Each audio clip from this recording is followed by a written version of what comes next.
welcome to She Thinks, a podcast where you're allowed to think for yourself. I'm your host, Beverly Hallberg, and on today's episode, race scholar Shelby Steele joins us to talk about his new documentary, What Killed Michael Brown. This film, which was released last month and is available on Amazon.com, you should go and buy it, details the fatal shooting of Michael Brown in 2014 and how the response has impacted race relations in 2020. Mr. Steele argues that systemic racism is less about objective truth and is more about, quote, poetic truth. And before we bring him on, a little bit more about Shelby Steele. He is the Robert J. and Marion E. Oster Senior Fellow at the Hoover Institution. He specializes in the study of race relations, multiculturalism, and affirmative action. In 2006, Mr. Steele received the Bradley Prize for his contributions, and he has written extensively on race in American society and the consequences of contemporary social programs for major publications, including the New York Times, the Wall Street Journal, and Harper's Magazine, where he is a contributing editor. Mr. Steele, it is a pleasure to have you on She Thinks today. Well, happy to be here. Thank you. So your new documentary, which once again is called What Killed Michael Brown, is available. It came out last month. The first question I have for you is, why did you decide to make this documentary? And was that decision made before the death of George Floyd and the race relation issues that we're seeing in 2020?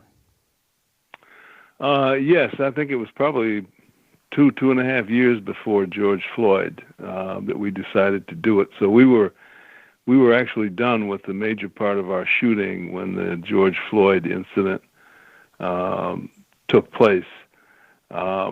We just thought, again, there have been several such incidents. Eric Garner, Freddie Gray, Trayvon Martin, at this point, a rather long list.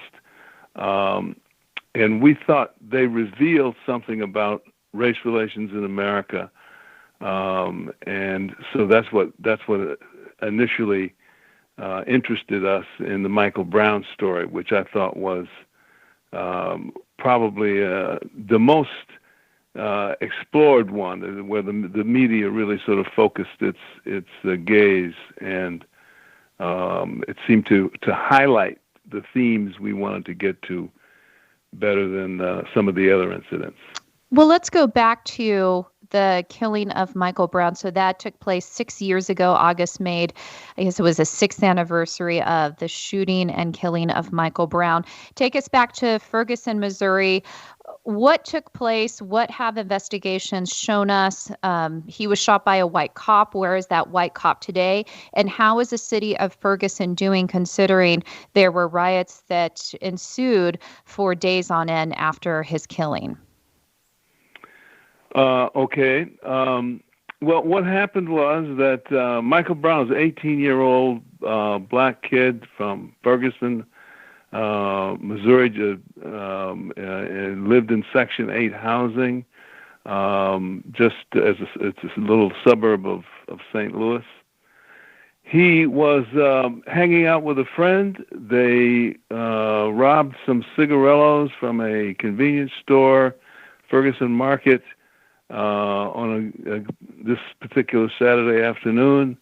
They then were walking down the very middle of Canfield Drive, which is a major artery in Ferguson.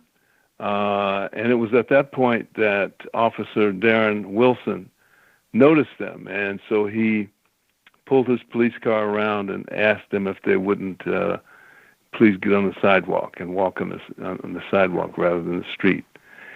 Well, that's what started the incident. Michael apparently lost his temper.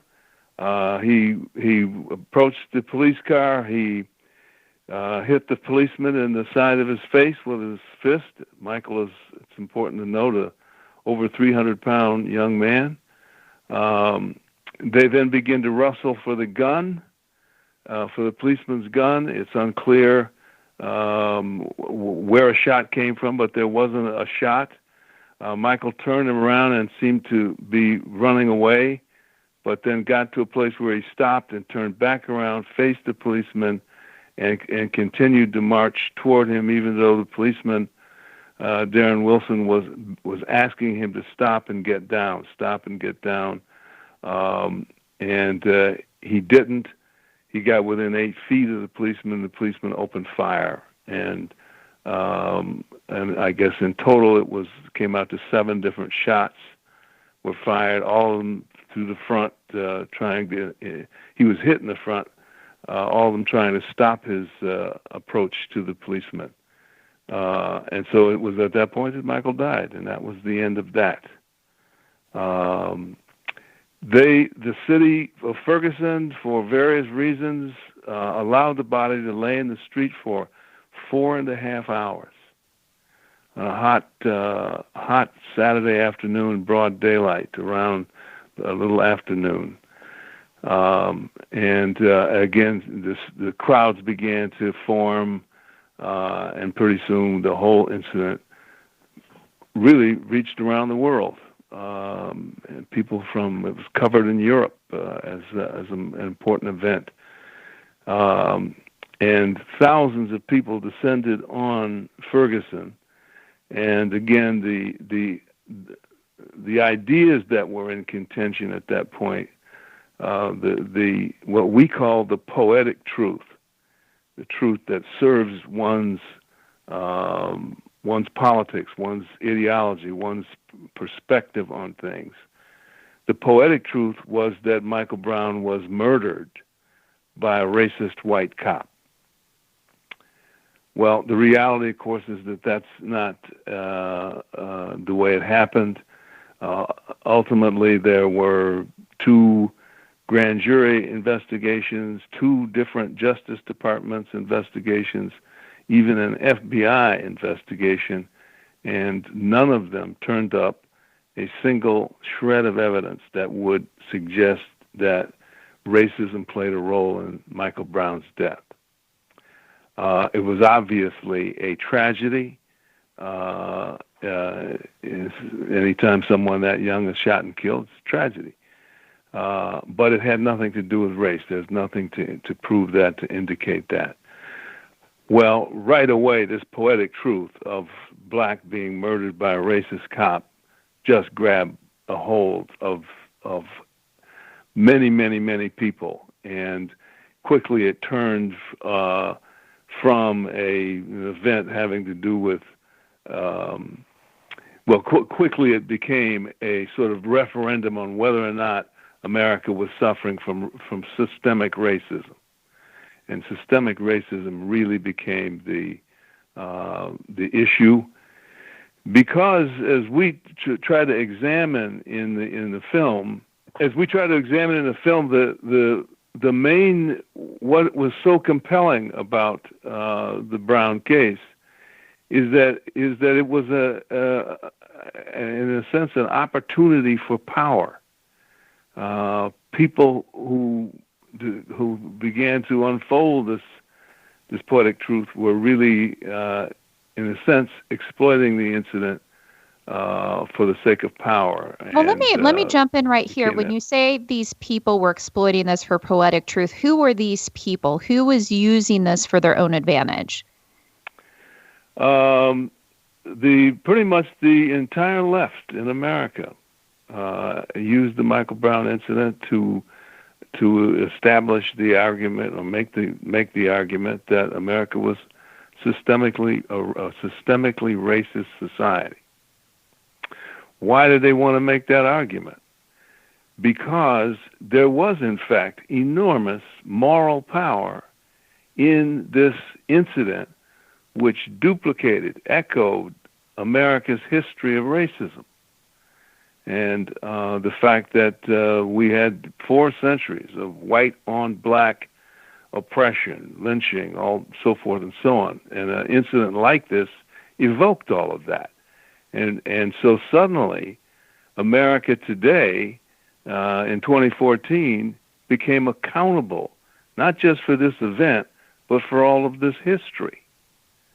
And if you could prove that this was somehow systemic racism, that the history was still alive, then that became power. It became black power. It gave blacks power. It gave the American left power, which is based in the idea of black victimization as a source of moral authority, moral power. So that's in a sense how it worked, and so the exploitation was, yes, we're going to make this into an event that grants us power, and this is no small power. It's a power that has begun to transform universities in America, institutions in America, corporate America. Responds to this idea, this poetic truth that blacks are still the victims of systemic racism, and America still must make its amends to correct that. And so when I approach a corporation and I demand that you support Black Lives Matter or whatever, and corporations happily do so to the tune of hundreds of millions of dollars. So we're talking real power here. The power to transform the curriculum of public education in America, to focus it on the victimization of black people. The cultural impact of an event like this is enormous, way beyond. Because the same year in Chicago, on the south side of Chicago, over about 3,000 black boys were shot. About 700 of them were killed in 1 year. Wow. No attention. No presidential involvement. With Michael Brown, the President of the United States became involved. He sent his Attorney General of the United States to Ferguson, who and so forth. They took it over because they sensed the power there.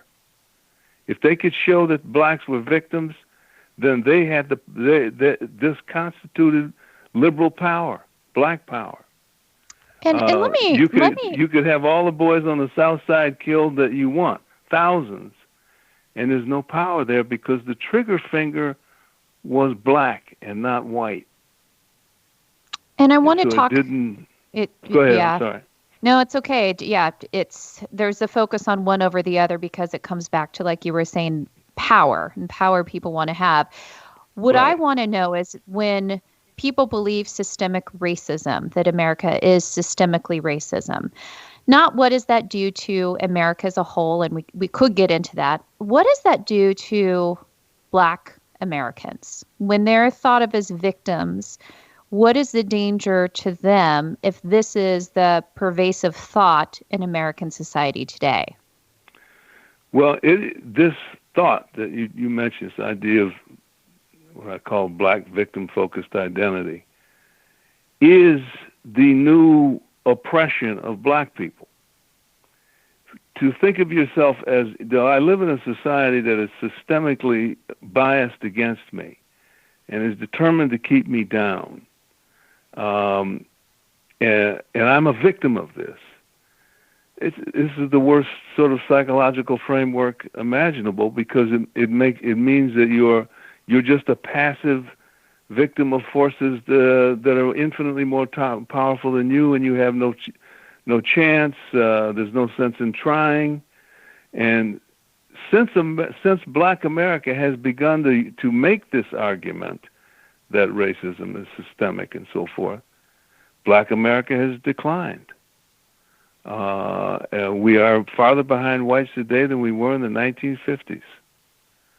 By almost every single socioeconomic measure, we are vastly behind whites. Educational measures, economic, so forth.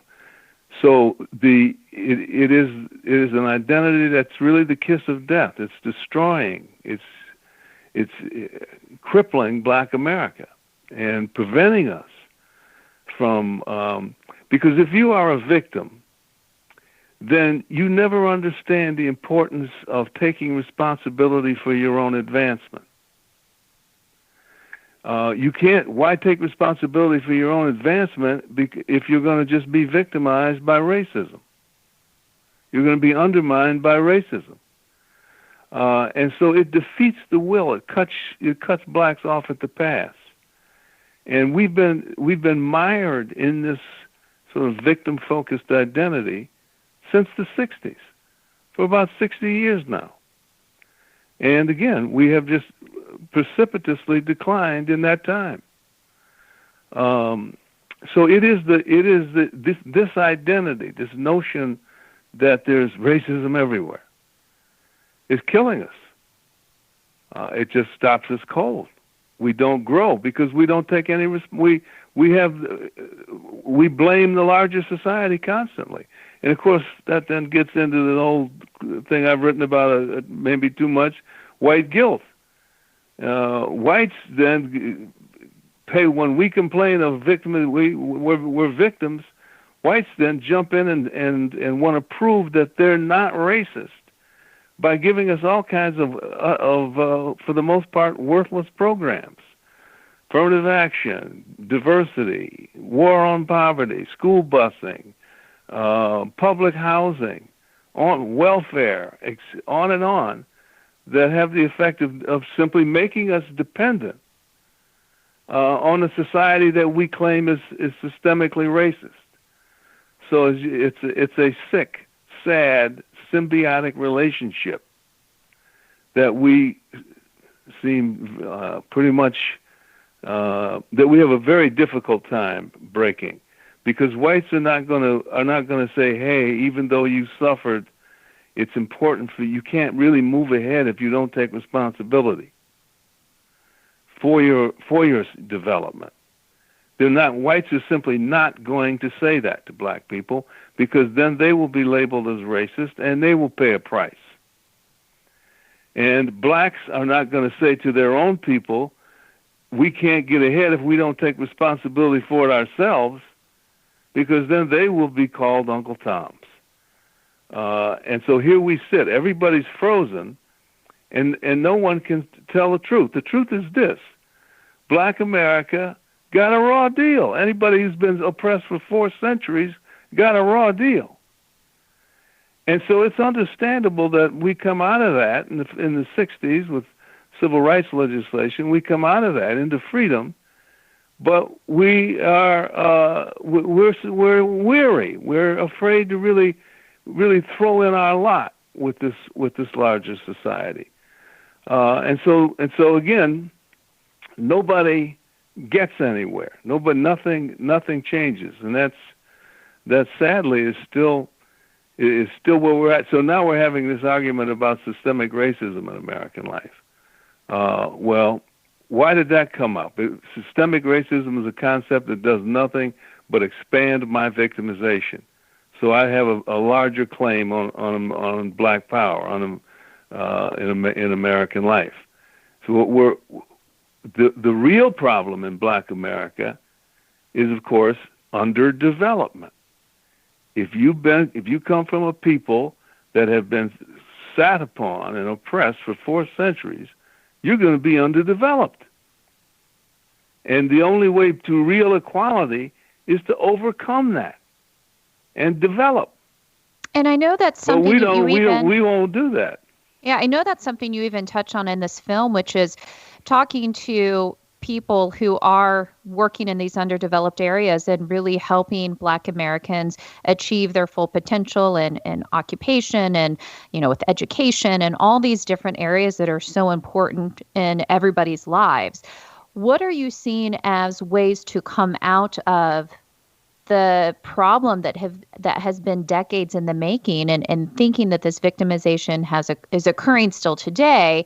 And like you said, it keeps people frozen. Where have you seen some of those strongholds been broken? Well, we tried to, in the film, you're right, we tried to find people who really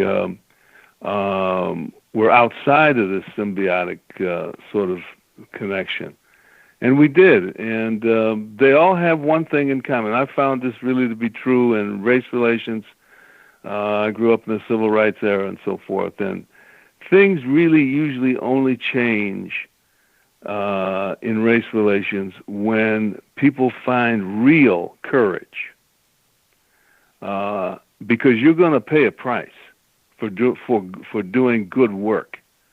The people that we interviewed, we found that really transform lives. all catch hell for it.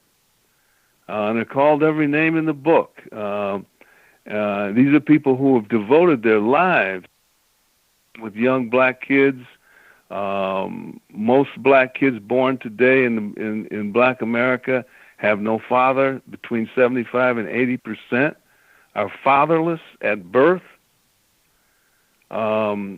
Need every kind of attention, and of course get into all sorts of difficulties because they don't get it. Well, the people we interviewed are about the business of helping people in this situation, so reconstruct themselves, reconstruct their lives as free, independent people. It's the hardest work imaginable, and they are selfless, and most of all, they are courageous because they do it even in the face of all sorts of judgmentalism and negativity and so forth. And so, but that's what it takes. That's what right. it takes. It's going to take. There's no government program. There's no sort of. Everything has been tried. The government has done everything, and of course, the more the government does, the worse it gets. The more victimized people feel. And it's about, I think, neighbor helping neighbor and working in our communities and helping each other. And the question I have now is just what we've seen in 2020 and after the killing of George Floyd and the rise of Black Lives Matter, which, as you know, has gained tons of traction. I think the question is this something that has gotten to a point where just the pervasive thought of most Americans is that America is systemically racist? And if that is the thought of the majority, where do we go from here? I think the answer is somehow the true answer is difficult to hear. It's always it seems like not much of an answer, but I think the answer is real courage. And I mean this in a broad sense. We talked to individuals who showed this courage. But at this point, white America has so lost its moral confidence around the matter of race that they have no way to reinforce, no moral authority to reinforce the kind of values and principles that have made America great, made us the greatest country in history. And so what they are busy doing, white America, is showing deference constantly to black America. They're deferential. Deference is the sort of the activism of white guilt. You have the mayor of Minneapolis in the George Floyd riots giving the police department to the crowd to burn down, as though there's some sort of moral imperative there at work. Well, that's what you call deference. Affirmative action. We'll defer. We'll lower test scores for blacks in order to get them in. We'll defer to their weakness rather than demand their strength. And so my point is that when whites finally get tired of this and stand up and put themselves at risk of being called racist, America can be redeemed and come back into itself. But until that kind of courage comes into play, we're going to be in the hands of the sort of again, the people who morally sort of blackmail us into guilt, and we treat every problem with more deference, more guilt, rather than understanding that the problem can only be treated by asking people to be more responsible, not by giving. You can't give people equality and freedom. They have to make it for themselves, and we have to ask that they do so. But we don't ask anything. That what's ruined black America for 60 years now is the whites don't have the moral authority to ask anything. We give you welfare. We give you public housing. We give you school busing. We give you, you name it. But we don't ask anything from you in return. And so blacks just decline. become more and more reliant on a politics that basically says the only way to be fair to black people is to give them deference, to indulge their weaknesses, to excuse their weaknesses. And yeah, I think that's where it is today. And those are wise words. You're somebody who definitely has had courage in speaking out. I do think that courage begins with people understanding what's really taken place, where things are. And so that's why people should go out and buy the documentary. It's on Amazon.com. It is once again called What Killed Michael Brown. The more informed we are, the better we can respond to our neighbors, to our friends and family, and also in our communities and our country. So Mr. Steele, we thank you so much, not only for coming on and talking about your documentary today, but all your work on a really hard issue. And I'm sure you have faced your own critics over the years. And we appreciate your courage in speaking out. Well, thank you so much for having me. Appreciate it. And thank you for joining us. Before you go, Independent Women's Forum does want you to know that we rely on the generosity of supporters like you. An investment in IWF fuels our efforts to enhance freedom, opportunity, and well-being for all Americans. Please consider making a small donation to IWF by visiting iwf.org/donate. That is iwf.org/donate. And last, if you enjoyed this episode of She Thinks, do leave us a rating or a review on iTunes. It does help. Also, we'd love it if you shared this episode and let your friends know where they can find more She Thinks episodes. From all of us here at Independent Women's Forum, thanks for listening.